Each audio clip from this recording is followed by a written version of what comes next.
Well, welcome to all of you at this celebration of the life of Herbert E. Scarf. The family is very appreciative of so many of you have braved the storm to be here. After the service, there'll be a reception at the Graduate Club, which, if you don't know where it is, it's right down the street on Elm Street at 155, across from the green. Probably the easiest way to get out of the building to get there is not to go through the front doors, which have steep steps. The easiest one is to go behind the building through one of the doors and go down the shorter steps, and then it's a very short, about a half a block walk. There won't be a formal reception line here or at the Graduate Club, but Maggie and the family would be delighted to talk informally with you there, and I'm sure they look forward to that. I should say that unfortunately Susan Hockfield has not been able to make it because of the weather, and so she will not be speaking later in the program. So I would like to say a few words myself about Herb, who was a dear colleague. Herb visited the Coles Foundation at Yale for the academic year 59-60 and accepted a Coles professorship in 63. Coles was at the forefront of the development and application of quantitative methods in economics and the social sciences. Its members were a remarkable group of scholars, then led by Charlton Coupons and Jim Tobin, and attracted a steady flow of distinguished academics from around the world. It was an exciting time, and it suited Herb. As he later wrote, the standard of mathematical rigor and clarity of thought which prevail at Coles are well known in the economics profession. But perhaps more important is the persistent, though subtle suggestion that the highest aim of even the most theoretical work in economics is an ultimate practical applicability. No one better embodied those values in that service and that goal than Herb Scarf. My text says himself. It is no surprise he spent the rest of his academic career pursuing those goals at Yale. The clarity of Herb's and depth of Herb's teaching made him a legend among students, graduates, and undergraduates, and a wonderful mentor to generations of students. In honor of Herb's lifelong dedication to students, last week the Department of Economics and the Coles Foundation created the Herbert Scarf Research Assistance Program. This program will support the creativity and energy of younger students for many, many decades to come, and is a dramatic expression of a similar program, expansion of a similar program in honor of James Tobin, inspired by a suggestion of Paul Jaskow some years ago. It will allow up to 30 students, undergraduates, a year to begin their own economic research under supervision of an individual faculty member, full-time in the summer and continuing work during the academic year. Herb was not just a wonderful teacher and mentor. It is perhaps less well known how sensitive and supportive he was of students in distress. It is not rare for a student to become depressed or develop a serious psychological problem. Herb was quick to perceive such situations, and he was sensitive, supportive, and had unfailing good sense in helping troubled students deal with their problems. He played a similar role for many friends and colleagues. One of the most wonderful things about being a faculty member at a great university is the interaction with individuals who have knowledge and skills that you do not. For me, Herb was one of those individuals. He had an extraordinarily clear mind and an eye for the steady. He enriched my life, sometimes discussing research in his office, almost daily at Coles Coffee. Coles Coffee was really a major part of many people's intellectual life for many, many years, and brought together theorists of every stripe, mathematicians, statisticians, micro and macroeconomists. Theoretical mathematical puzzles were discussed, but no topic was out of bounds. Stagnation, Vietnam, Iraq wars, the great unsolved problems of mathematics, the probability of advanced life forms elsewhere in the universe. Herb brought to coffee the same keen, orderly, and disciplined mind that resulted in his extraordinary contributions to economics and operations research. Herb valued clarity and precision, a clean line. It is no surprise that the word beautiful is often used to describe his work, and he valued those characteristics in others. From time to time, Herb would email me a paper or suggest I attend a lecture, far from macroeconomics. They, like interactions with Herb himself, greatly enriched my life. Some of you probably know that Herb was a varsity high jumper at Temple and might suspect he has considerable athletic ability. Many years ago, we took Herb and Maggie out on the Boston Whaler, and I asked Herb if he might like to try water skiing. He was game. I explained it would likely require many tries to get up, not to get discouraged, and the rudiments, bending the knees, letting the boat pull you up, and letting go of the rope when you fell down, inevitably fell down. Herb jumped in. When he got the skis on and ready to go, I advanced the throttle. Herb held on with extraordinary determination, emerged gradually from the water, stood up, and skied. I will never forget the glee in his eye as he proceeded to circle Brantford Harbor on his very first try.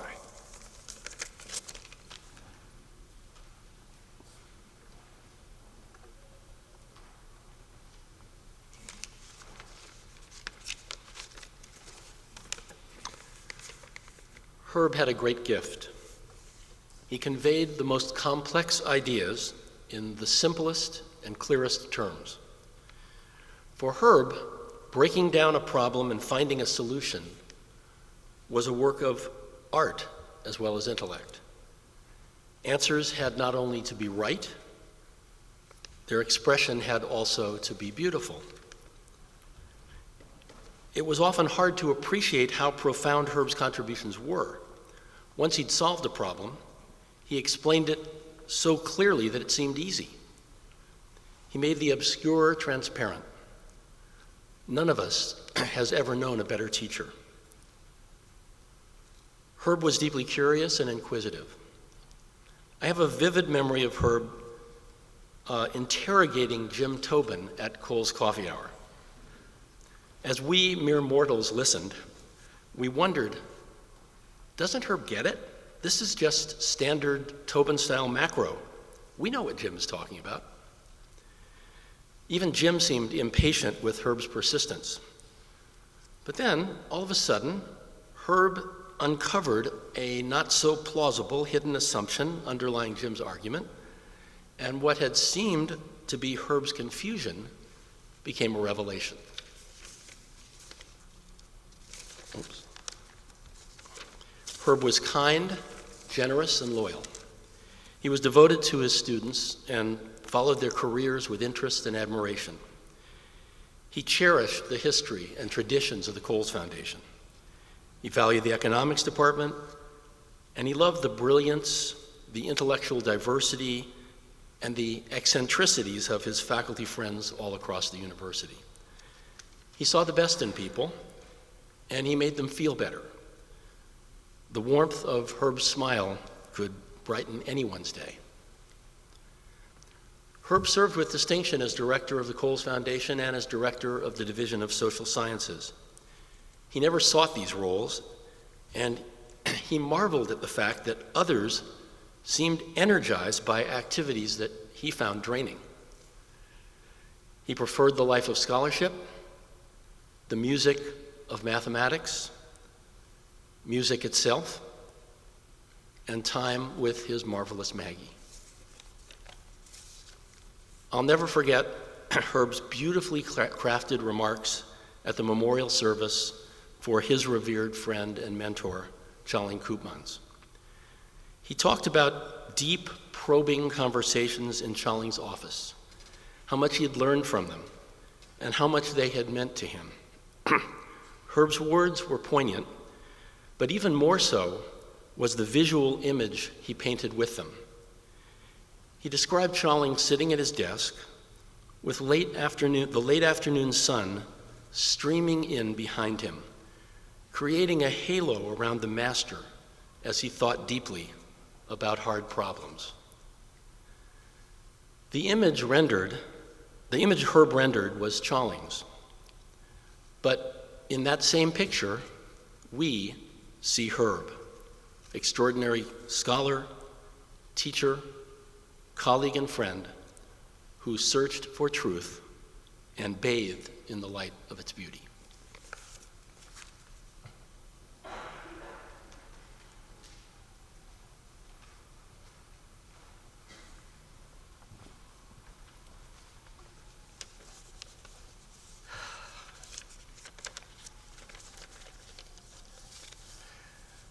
I am one of a very large number of people who has benefited from interacting directly with Herb on intellectual issues. Herb was the person who helped me translate my direct observations of trade into real economics. Let me explain. In the 1970s and 1980s, I often traveled to Japan for IBM, and I was able to witness at first hand the birth of the Japanese computer industry as it rose from almost nothing into something really formidable, and to understand and see directly in some detail the significant role the Japanese government played in that transformation. Reacting to what I saw, I put together in my head an intuitive model of international trade in which countries had the ability to change some of their capabilities, as the Japanese had done in the computer industry. Then I went to discuss these thoughts with Herb, my closest friend in the economics profession, and someone I had known essentially forever. Herb liked my thinking, but he was adamant on one point. Though we were talking about economics, not mathematics, he insisted that I had to have more than a verbal model. And then Herb gave me that model. Herb explained and put into my hands the standard Ricardo model of international trade, which I have used ever since. His intervention made possible the book, Global Trade and Conflicting National Interests, which I later wrote with Will Baumol. If I had talked with someone else, someone who did not respond so helpfully and so constructively, or who was deterred by the results, and some of them contradicting what one would wish, the results that came out of that work, one major side of my intellectual life would have turned out entirely differently. But although I am deeply grateful for what Herb did for me intellectually, there was something else that was much more important. Herb was my friend. I have already said that I had known Herb forever. What forever means here is that we met as graduate students in 1951, 65 years ago, before most of you were born, and we never really parted. We were in different places almost all the time, but we kept in touch. Both of us wanted to use our abilities to create mathematics that would affect the world, rather than join the ranks of those who pursue mathematics for its own sake. Yet again, for both of us, as you already have heard, the beauty of a proof also mattered. We were both active participants in creating the mathematics of operations research. And although Herb spent most of his life in academia, while I preferred to be part of the world outside of academia, we both wanted to use mathematics to change that outside world. But most importantly, From the time we met, we were friends. Maggie is one of the very few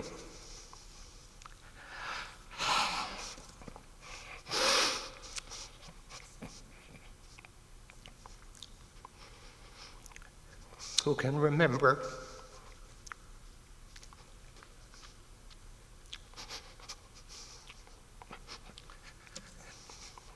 that now distant world, because although she and Herb were not yet married, she was already a very important and very visible part of Herb's life.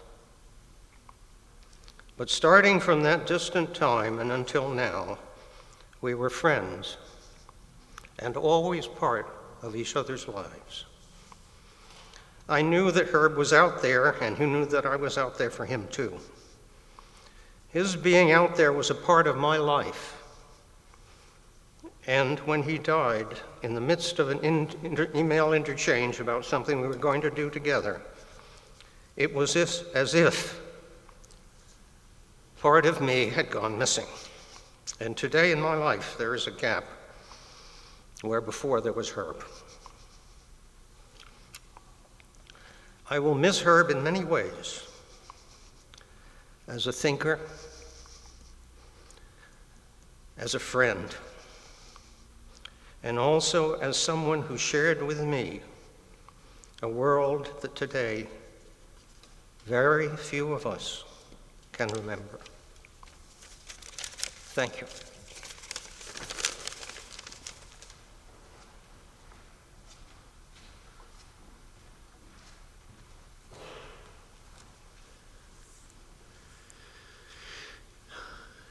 If I had a chance to say one more thing to Herb Scarf, it would be thank you.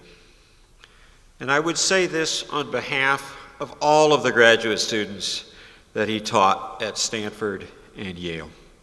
Herb was a superb mentor, supportive, helpful, friendly, and generous with his time.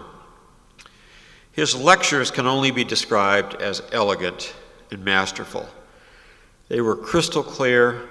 The examples were perfectly chosen, and he presented the material in a way that made it all seem simple, even when it wasn't. In fact, I think elegant is the right description of his mind, his lectures, his publications, his wife and family, and everything about him. Not many men can pull off elegant, but Herb did it with ease. This elegance or perfection, if you will, almost worked against me.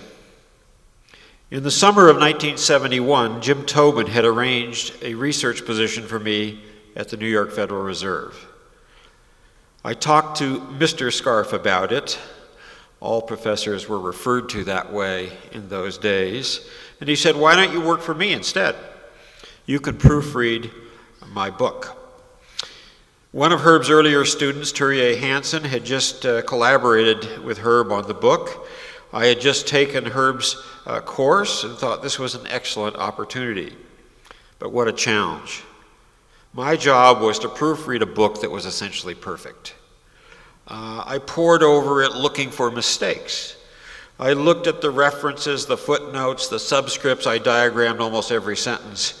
I think I found 2 or 3 really minor flaws in what became a book of approximately 250 pages. This was no rough draft. In fact, I don't think rough draft and Herb Scarf belong in the same universe. In 1970-71, John Wally and I took Herb's mathematical economics class, and I took public finance classes taught by Joe Stiglitz and Peter Miskowski. We studied the small 2-sector general equilibrium model used in public finance, the so-called Harburger model, and we're aware that there were comparable models in international trade. These models had to be incredibly simple in order to be analytically tractable. In his mathematical economics course, Herb taught us his breakthrough algorithm, which was new at the time, for computing approximate equilibria for arbitrarily large general equilibrium models. At the same time, computing power was ramping up rapidly, and I will always be indebted to Peter Miskowski for pointing out to me that John and I were actually in the right place at the right time. He argued that we should go for it, and we did. What followed was the development of the field of applied general equilibrium analysis. John and I worked together intensively for at least a decade. Herb's subsequent students of the 1970s, Andrew Feltenstein, Tim Kehoe, Jaime Sarapuche, made major contributions. None of us would have done what we did without Herb's breakthrough algorithm, continued involvement, and the role model that he provided for all of us. The general equilibrium model was laid out in 1874 by Leon Walras and later elaborated by Yale's own Irving Fisher. Schumpeter actually called it the Magna Carta of economics. But it was interesting that it existed for 80 years, even though we didn't know there was a solution to the model. That took 80 years to find that there was a solution, and that was finally accomplished by Kenneth Arrow, Gerard Debreu, and Lionel McKinsey in 1954. They were working separately, but in communication. But their existence proofs were not constructive in the sense that an equilibrium solution could not be calculated. That took another 15 years, and that took Herb Scarf. Others, such as Hayek, had declared that the general equilibrium model would never be useful as a policy tool. That was a challenge that Herb took up. His contribution did indeed allow the general equilibrium model to become a useful tool for policy analysis. And these applied general equilibrium models are now used all over the world to evaluate important economic policy alternatives. In terms of general equilibrium economics, Herb's contribution is enormous. In my obituary for the Econometric Society, I said that if there were a Mount Rushmore for general equilibrium economists, it would feature 5 statues. Those would be Walras, Arrow, Debreu, McKinsey, and most definitely Herbert Eli Scarf. I'm going to end where I started. On behalf of all of his graduate students, thank you, Herb Scarf.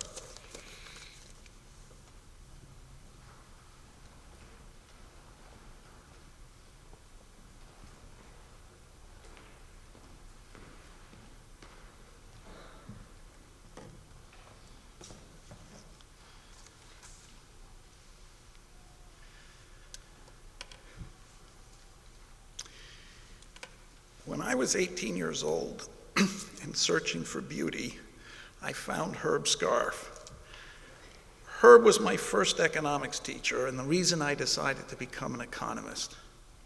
His class was the clearest and most beautiful course I've ever taken, even to this day.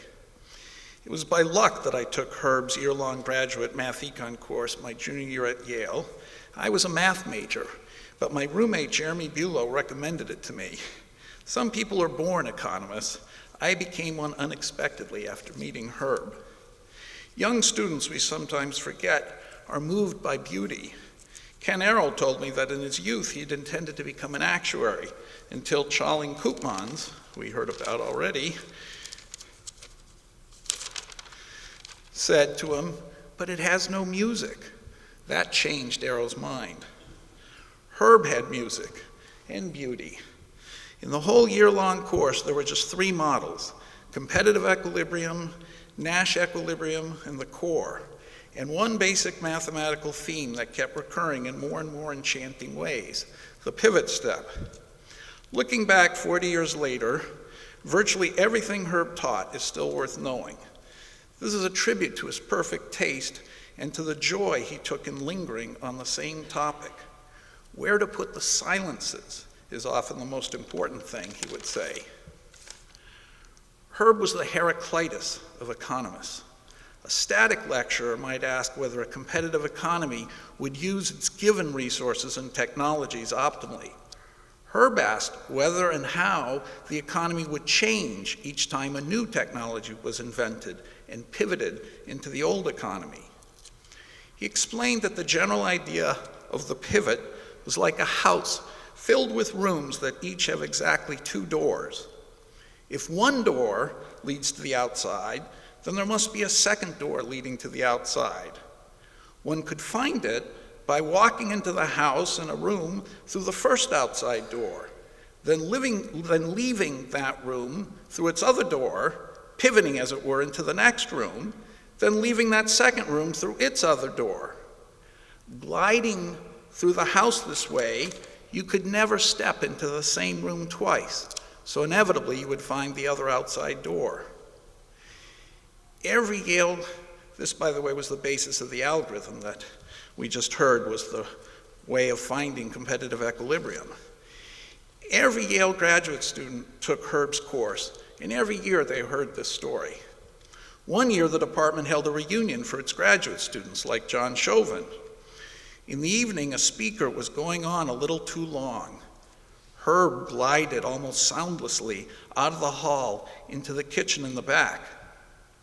A few minutes later, we all heard a clanging of pots.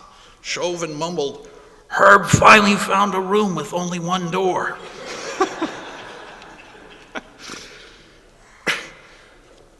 Herb was one of a handful of mathematicians, often associated with the Coles Foundation, who completed the transformation of economics from a field not much more mathematical than its sister social sciences, like sociology and psychology, into a discipline with the same mathematical rigor as physics and the other hard sciences. The Coles mission fundamentally changed economics. It was a special place to be, like sitting among the Pythagoreans and realizing everything is number. And Herb himself was so special. I keep a baseball card of him with his picture on my desk, like the Mickey Mantle card I always carried with me as a kid. From the time I first met Herb, he made me feel special. He spent hours talking to me in his office with his desk perfectly arranged, the pencils all lined up in parallel.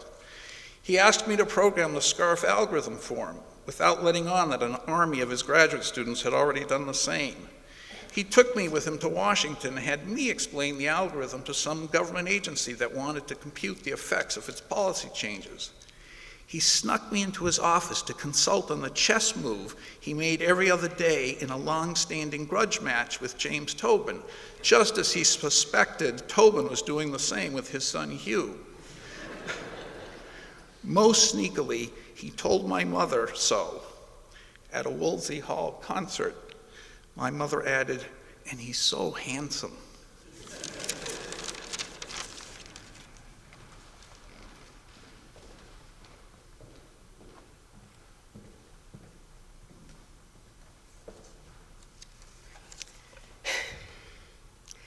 Let others praise the mystery if they can, time-harried prisoners of shall and will, the right thing happens to the happy man. Those words of Theodore Rutge's apply to my father, Herb Scarf, probably better than to anybody else. He was lucky enough when he was very young to have discovered the work that he loved, and not many years later to meet the woman that he loved, and to remain in passionate and vigorous engagement with both for nearly 70 years. We should all be so lucky. When my father was 13 years old, he was arrested, along with a number of other local boys in Center City, Philadelphia, who had crashed a bat mitzvah from which a diamond necklace had been stolen. When my dad was brought into the police station, he didn't really remember that, he hadn't really realized that this burglary had taken place, and when the cops said, "Well, how could you have missed it?" He said, "Well, I was thinking about numbers." "Oh yeah," said the cop, "what's pi?" Well, at that point, Herb knew pi to about 40 places, but they let him go at 25, so. Unlike most of you, I did not share with my dad the love of numbers, but we shared many other things, and I think everybody in this room felt seen and special when they were in relationship with Herb. I want to tell you just a couple of quick stories about my relationship with him, beginning with a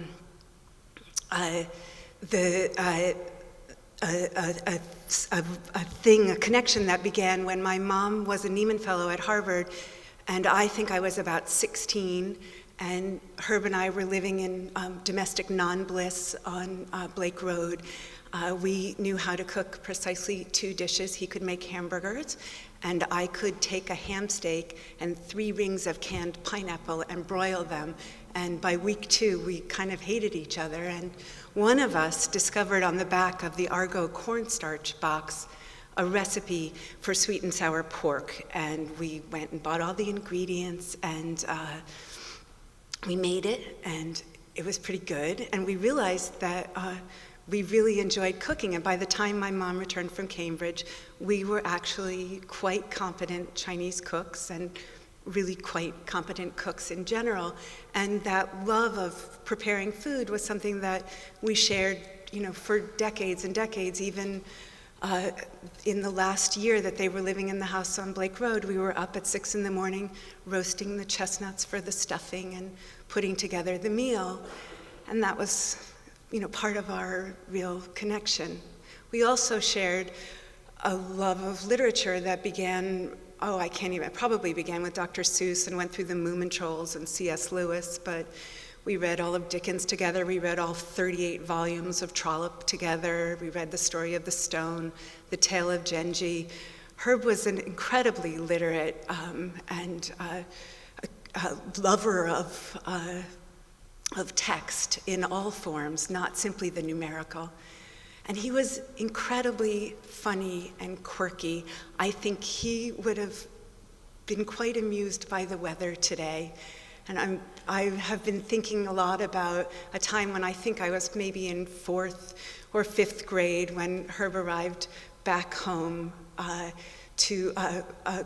completely obsessed with the idea that our 2 cats were living together in unwedded bliss and that something needed to be done about this. This was a Friday afternoon, and by Saturday afternoon we had a wedding cake.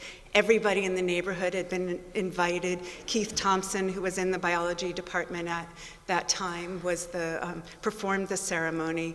And I believe the happy couple had chosen as the reading that best represented their relationship the first part of the section on property from Das Kapital. It was a very moving ceremony, and we were really proud of ourselves for having the first feline wedding ceremony of anyone that we knew. And when some months later it turned out that Rosalind Gladys was a boy, we were even more proud of what we had wrought. So I want to leave you by just talking about the thing that I think will be, for me, the thing I treasure most in memory of Herb, which was this habit that he had of wandering around the house, reciting great poetry and Shakespearean sonnets, lines from plays, Whitman, in a very not very accurately and in a kind of a New York Jewish accent. I think for most of us in our family, the balcony scene from Romeo and Juliet was his finest work, but I'm going to leave you with a little section that Herb liked from Julius Caesar, and I will try to render his accent. This was the noblest Roman of them all. All the conspirators, save only he, did what they did in envy of great Caesar. He was gentle, and the elements so mixed in him that nature might stand up and say to all the world, this was a man. Thank you.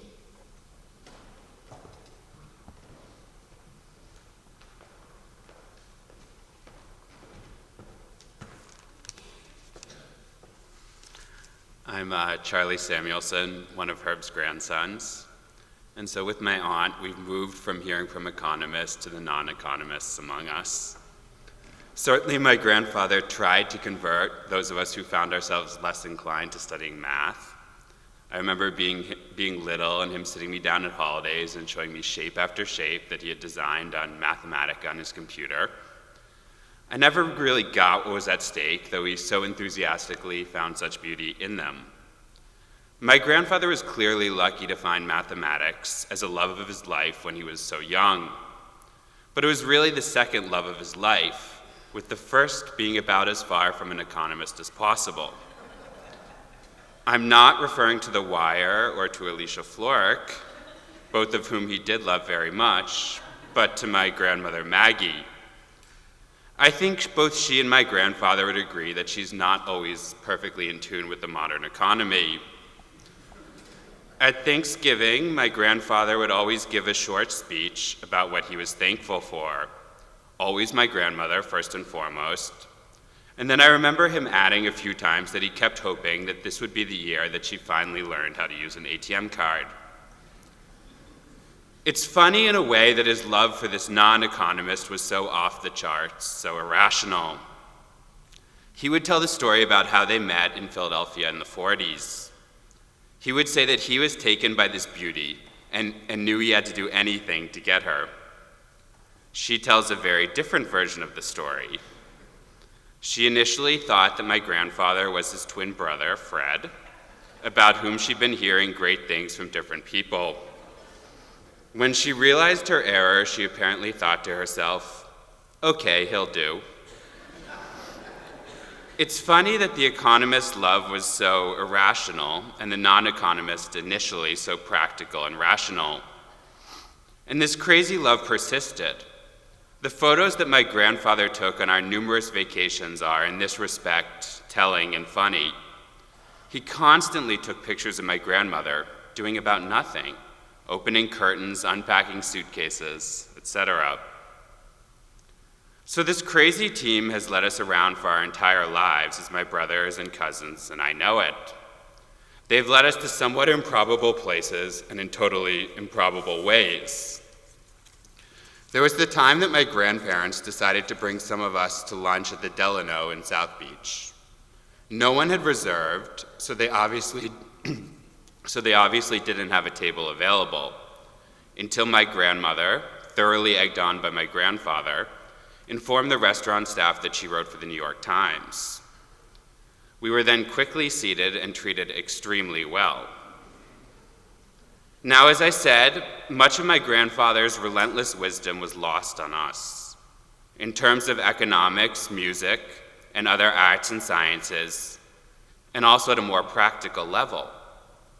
I think only my dad uses his trick for jury duty. My grandfather would go the day before he was scheduled to appear and act a little confused. And every time they would tell him the same thing. Today's not your day, Mr. Scarf, but it's okay, you don't need to come back. This made him very, very happy. At another level, though, I do think some of his wisdom rubbed off on us. We follow some of his mantra, always vote Democrat. Even if you think your family is that kind of funny-looking group of people you see every few months, they're also the only one you have. And of course, my grandmother is always right, or certainly should be told that she is. If I keep mentioning my grandfather's love for her, he alternately called Margie Lou, Margie Ann, his first wife, or his roommate. This is because I was thinking about what he would want to be said today, and I think that's what he would most want repeated. His last words to her when he could barely speak were just repeating, "I love you." And even if one thinks it was a bit misguided, he really did love her so much for all those years. I was thinking what else he might say about writing a few words for his memorial service. He probably would be annoyed at all of us for not having planned this decades ago, given that he had a slight tendency to plan ahead. He probably would have also had lots of goofy ideas for things to do at his memorial service. If pressed to explain how one should go about writing a speech, he would probably have come up with something witty like, "Whatever you do, don't talk about who I really was." This is like my grandmother's frequent piece of advice, which is to remind us, whatever you do, don't be yourself. But if my grandfather was pressed a bit more, he would probably begrudgingly say something like, come up with a silly metaphor. So here's my shot. I remember being at a family event in Western Connecticut years ago. For whatever reason, there were a lot of cars, and we were caravanning to some destination or another. At one point, my grandfather stopped at a stop sign and then turned down a medium-sized road. One by one, each car got to that stop sign and saw that where my grandfather turned was clearly marked one way in the other direction. So one by one, we hesitated, and then we each, one by one, went for it. And I think that given the opportunity, we'd follow him down whatever road, however unadvisable it seemed. We really loved following him around, and we will miss with all our hearts his moments of both good and bad judgment.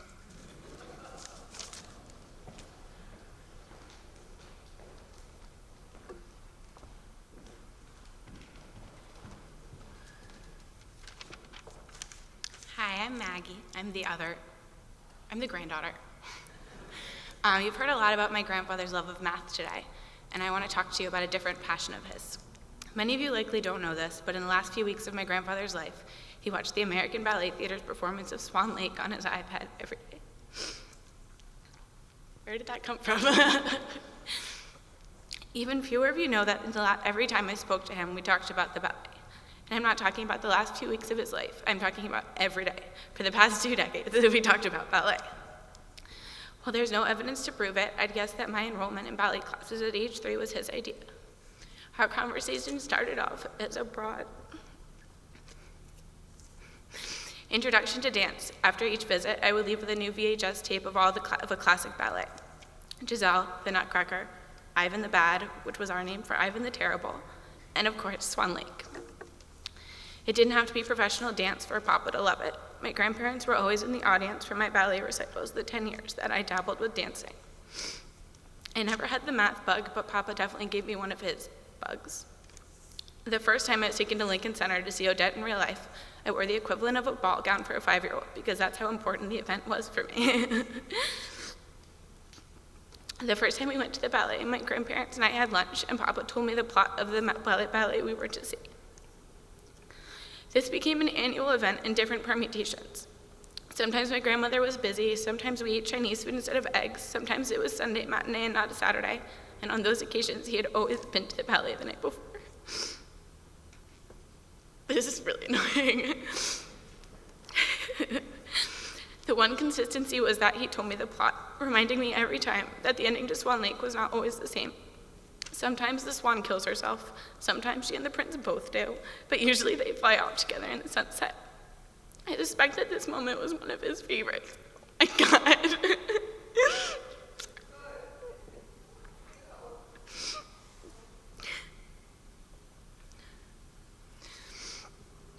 But mine, and the one that I will miss the most, came right before whichever ending ABT was performing that year. As the swan and prince danced their declarations of love, the ballerina would go into a seemingly endless pirouette, and she would go around and around and around, and as she did so, Papa would become breathless and start to get out of his seat unknowingly. By the time she had gracefully come out of her twirl, she was standing straight up. And he would catch his breath and be the first to cry out brava as he clapped his way back to his seat. He was a man who saw the beauty and grace in everything, be it math, ballet, or basketball, and I both dread and look forward to the next time I sit in his seat at Lincoln Center watching the chandeliers rise. Because I know that the man who taught me how to love a sad, silent, and often sad performance will be by my side to tell me how it ends.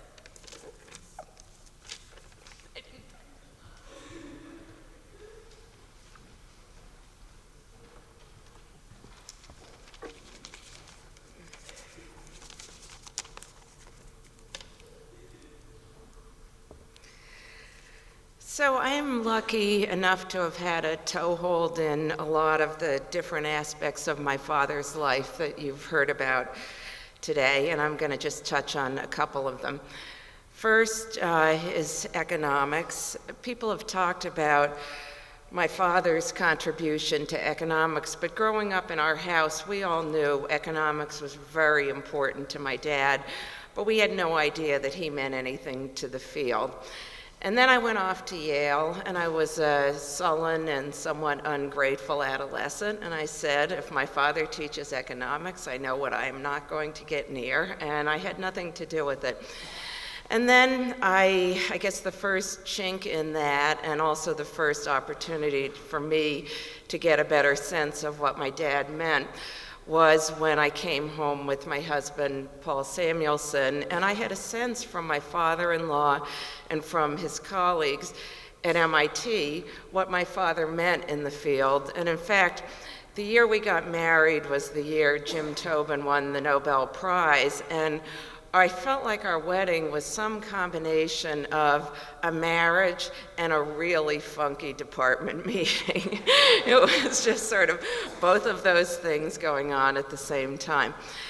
But then at some point, I succumbed to the fascination of economics, and I remember actually right after I started an analysis group, Bruce Stengel and I came to meet Sharon Oster at Yale, and I said, I'm Herb Scarf's daughter, and I could see Sharon just sort of, refocused or reassessed who I was, and I felt all the time during my career when I meet somebody and I say I'm Herb Scarf's daughter, it's just a shorthand for all of the things that people have talked about with you today. His reputation for rigor, for intellectual breadth, for integrity, for curiosity, and it was just like we didn't have to go through a set of steps once I said who he was. Another thing that was very important to my father that you've heard a lot about has been his interest in helping people. He really enjoyed having other people succeed. And so John and John have talked about what he meant to them. In our house, growing up, we had his students running through our house all the time, and we'd have Duncan, and we'd have Curtis, and we'd hear about both of the Johns, and it just happened all of the time.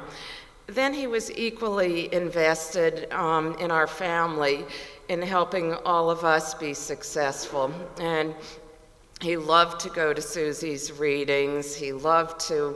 My sister Betsy and he were very interested in tracking down our ancestors in a way that was helpful to Betsy in her temple, and he loved to be involved in that. And then he was just so happy to be part of my path at analysis group. He came to our meetings year after year. And I particularly remember one, which was in 2008, when Ray Fair came to present his election prediction model to all of us. And Dad was sitting in the front row, and it was just sort of like all his worlds were colliding. He was just so happy to be there and to feel like he had some role in making this happen. But there was no one whose success mattered to him and who he was more invested in than Mom's remarkable accomplishments. I wrote in one of the obituaries that he was an early feminist, and I've actually had people ask me, was he in a movement? No, he wasn't in a movement. He was just totally indifferent to gender success stereotype roles. And if many, many more people read Mom's books than read Dad's books, which I think we all kind of think is what happened, that was just great for him and great. He was so proud of it. And again, he just really basked in the ability to help people around him be successful, but nobody whose success was more important to him than Mom's. And then the last thing I wanted to say was, and Susie touched on this, and Charlie and Maggie, he just really loved the fun in life, enjoying, the opportunity to enjoy life. And he liked it in the large. We traveled all over. In early years, we traveled with my parents' friends, the Ehrlichs, and my father's relatives, and in later years we traveled with Susie's family and my family And Charlie's close friend, Sarah, and later her husband, Brett, joined us. And it was just such a fun part of our family, traveling all across Europe with this big group of people. But then he also just loved to have fun in life and enjoy life in the small. And so, you know, he would go to the movie theaters and ask for a student discount, and he would say, "I'm a student of human nature." It made him very happy. He loved telemarketers, and one of his favorite, he had a million telemarketer opportunities to engage with them. But one he loved was he would get a call, and the person would ask him a question, and he would say, "I'm sorry, I only speak Chinese." And then there would be a pause, and the person would say, "Does anyone in your house speak English?" And Dad would say, "No, we all only speak Chinese." And he loved silly pretentiousness, so "give it to I" was one of his favorite requests that we would hear all the time.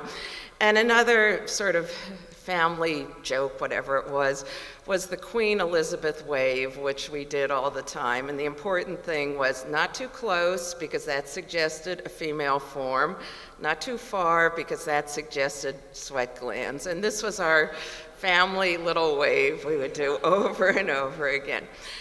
So I was very lucky that I had a chance to talk with Dad about all of this the day before he died. And we talked about the trips and what we had loved on them. We talked about, you know, I got a chance to say thank you and to say what he had meant to me and to all of us. And now I'll do the weepy part. And I got to do the little wave and just say goodbye to an amazing guy.